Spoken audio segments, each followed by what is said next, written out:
Right then, there is a new kid in a new town. That is because for the very first time, Lucknow is going to have its very own IPL team. And even though the team is going to be new, the two gentlemen that are joining me are not new to the IPL. One man in KL Rahul needs no introduction, is captained an IPL team before, is coming back fresh from captaining the Indian team in South Africa. And then you've got Mr. Sanjv Goenka, who, apart from being a very successful businessman, is also an avid sports lover, as you can tell, because he owns one of the most iconic football clubs, not just in India, but world over, in ATK Mohun Bagan, and also had a tryst with the IPL, if you remember, with the Pune Supergiants. So plenty to talk to these two gentlemen about. In KL Rahul, Sanjv Goenka, thanks so much for taking our time and speaking to India today. But firstly, I've been, Mr. Goenka, I'll start with you. I've been saying the Lucknow franchise, the Lucknow team. Do you have a name for us? Yes, we do. We had a contest with the fans saying, name your team. And the response was actually phenomenal. And the most popular name, or the most repeated name in that, was a name which I quite liked, and so did everyone else involved. And that's the name we are going to go with, and that's Lucknow Supergiants. Right. Okay. I can see the residue of the previous IPL team. Clearly, you have some unfinished business in the IPL. Am I correct to say that? No, we have new business in the IPL, and it's the aspiration of every IPL franchise owner to win the IPL, and we're here to win. We mean business. We are here to be serious about our business. We are not people who say कि playoffs पहुंच गए बहुत अच्छा हो गया. Yeah. So whether we succeed or not, it is eventually time will say. But we are here to succeed. We are here to perform, and we are here to deliver. Right, KL, are you already feeling the pressure? As Mr. Goenka says, we're not just happy making playoffs, huh? No, that's one of the things that really stood out for me when I had the initial conversations with Sir, and his passion and his want to win and his attitude towards life and sport is what really got to me. I feel that's how I think, that's how I am in life. I want to compete and be the best, and prepare for the best and want to win all the time. And after that, I'm willing to accept the result as it comes. But we want to be a team that believes that we can win. We want to be a team that prepares to win. So yeah, really happy to be part of this wonderful franchise, and really look forward to a great journey with Sanjv sir, learning from him, and trying to create a great franchise together. Okay, I know the tougher test will be on the cricketing pitch, but before that, I'm going to put you on a sticky wicket. Now, show some love to Lucknow, your new franchise. Now tell me, this is a tough one. Tell me 3 things where Lucknow beats Bangalore, the city that you stay in, the city where you played majority of your cricket in. Come on. Yeah, I do plan on going back to Bangalore, but I'd probably want to land there before this airs. But Bangalore's home will always be home. I actually, in fact, haven't been in Lucknow for too many days. I only remember playing one game against West Indies, and we were there only for a couple of days. So, from what I've heard, and what I really look forward to is the food. Want to go there and experience the local food, which is always spoken so highly about. One thing about Bangalore that I don't really like is the traffic. So I'm sure that will be a little bit easier in Lucknow. Yeah, just 2 things. Yeah. Right. I'll tell you what. That'll It's let better me than survive Bangalore. for a bit longer. Yeah. Having been to Bangalore and Lucknow both, I'll just tell you what, it's better than Bangalore, the traffic in Lucknow, but it's not great shake either. So, but yeah, it'll be minor relief for you compared to the Bangalore traffic. Mr. Goenka, I would want you also to show some love to Lucknow. I want you to pick three things over Kolkata when it comes to Lucknow and Kolkata. But I'm going to ask you, you also own one of the most iconic music labels, in Saregama. If you had to sum up the philosophy of your new team, quoting any one of your, legendary songs, would you pick one for me, or you already have some song in mind that is being prepared for the team? So a song is being prepared for the team, and it's by a legendary musician. But if I had to say something, I would say "Hum Honge Kamyab." Right. Yeah, that's a good one.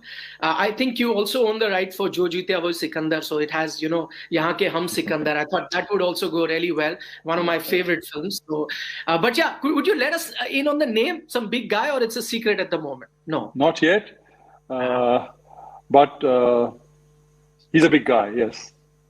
Okay, we'll wait for that. Mr. Goenka, tell us, what were the main reasons behind? I don't want to embarrass KL here because he's sitting next to us and you're going to be praising him. But tell us the factors that went into you picking KL as your captain. Very simple, very obvious. To me, he's not only a great batsman and a great wicketkeeper, but he's a great leader. I think he's got several qualities, but what appealed to me the most was that he's cool, he's unflappable. He's not very expressive. And I think I like that in a leader. Because the more expressive you are, the more you're giving out your thoughts. And the less expressive you are, the less others get to know your thoughts. So being communicative is one thing, being expressive is a different thing. And I'm not a very expressive person myself. So when we lost the IPL, I was still smiling. If we win it, you still find me smiling exactly the same way. So you may feel dukhi from inside or khush from inside, but outside it'll be the same. And I think whatever I have seen of KL, I have seen him to be the same. It's he doesn't let his emotions come out publicly, and I think that's the way a leader is. There are different kinds of leadership, and of course, there are different models which have been successful. But this is one that I resonate with,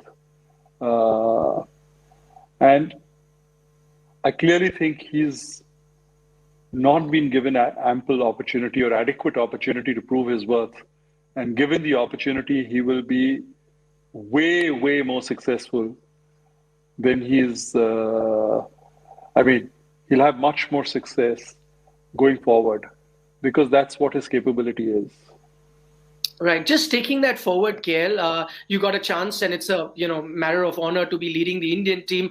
What were your learnings from the South African tour where you led the Indian team in test matches as well as ODI cricket? And are you going to take some of those learnings forward as a leader going forward?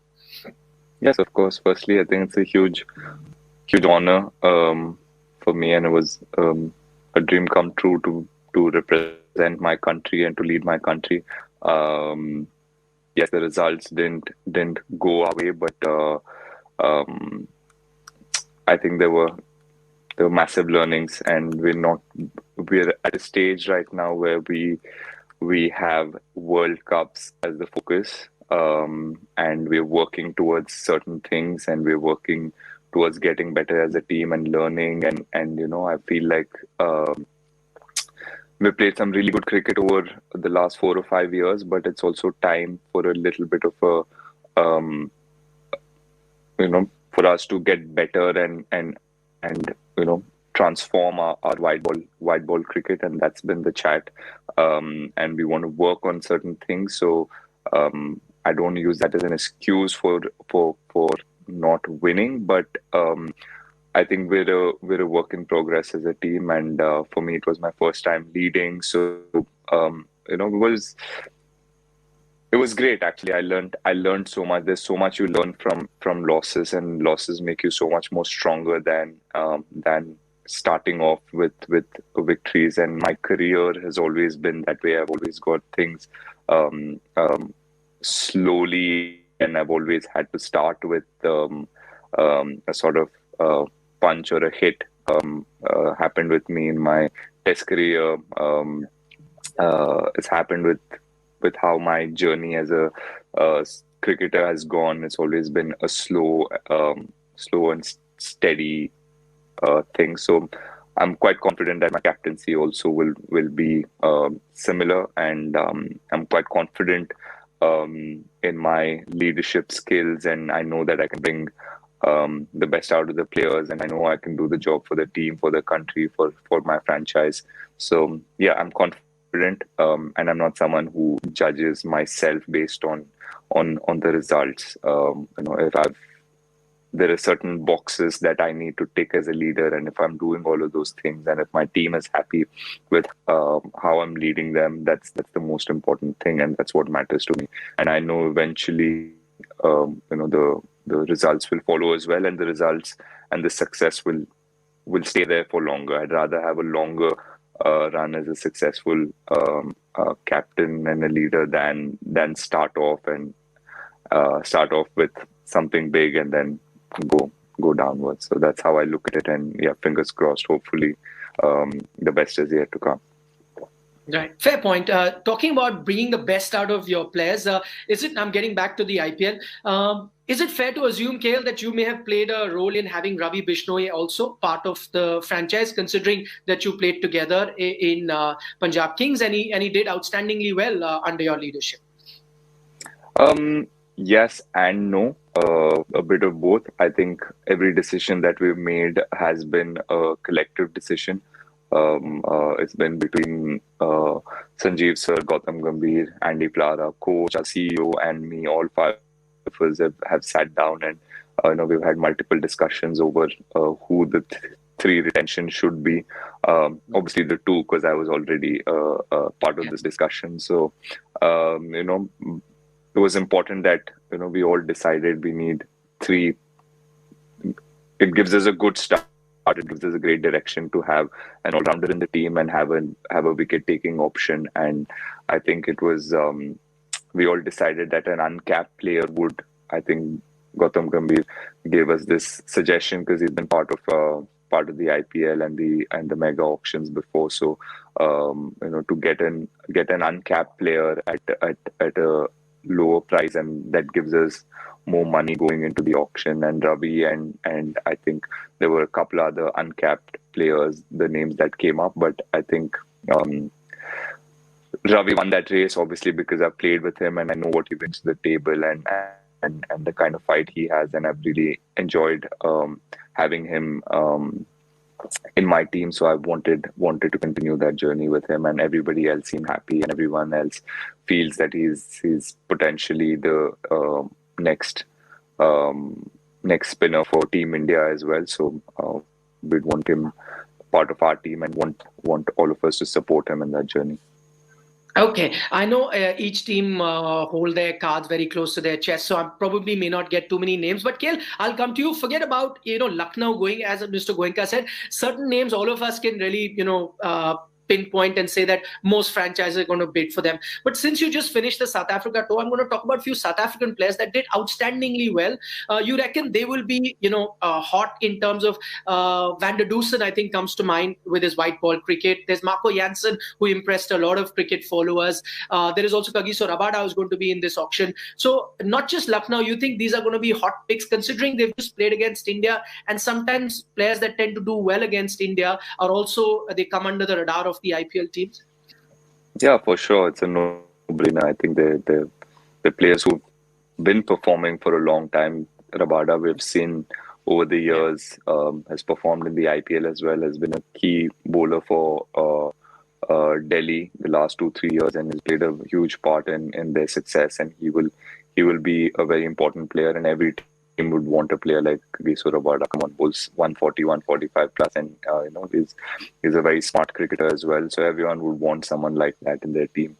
Marco Jansen obviously played a few games for Mumbai Indians, but he's just coming off his own now. He had a really good series against India with a red ball. So yes, that makes a little bit of a difference in how people will see it. He's definitely someone who will do really, really well in international cricket with the red ball, because having faced him in Test match cricket, we all spoke about it after the series as well. He's going to be the next big thing in international cricket for sure. Van der Dussen, like you said, he's been performing phenomenally, and someone who's playing spin really well, I think, which is a key, which is a very important thing, and very important thing that a franchise looks at when you're picking a foreign batter, if they can play spin well, because you play the IPL in India, and teams tend to use a lot of spinners in the middle overs, and you need to be a good player of spin to get into an IPL team. So I think all these guys have done really well, and won't be surprised if they get a IPL contract. I'm sure they'll get an IPL contract. Right. My final question before I let both of you go, Mr. Goenka, to you. The two new teams have been allowed to retain, 3 players as opposed to 4 that the franchises that already existed got an opportunity to do. How do you see it? Do you think that evens things out? It's fine the way it is, or do you think it puts the new teams at a disadvantage? I'm not one who believes in these comparisons and advantage, disadvantage. The reality is what you have. You are allowed to retain three players. We've retained 3. When you have the mega auction, you go out and choose whoever you can to the best of your ability, and then go out and compete. I think, saying that he's got a better deal, we've got a worse deal, we've got a better deal, somebody has a... I think those are all childish things. You just learn to outgrow these things, and you say that, listen, this is what it is. Go ahead and do your job. All right. On that note, on that perfect note, thank you, gentlemen, K. Rahul, Mr. Goenka, for taking our time speaking to us. So now we're going to have a 10-team IPL. It's not the first time we've had a 10-team IPL before. It means a longer IPL window, but I don't hear the fans complaining, who absolutely love watching the Indian Premier League. Thank you once again for speaking to India today.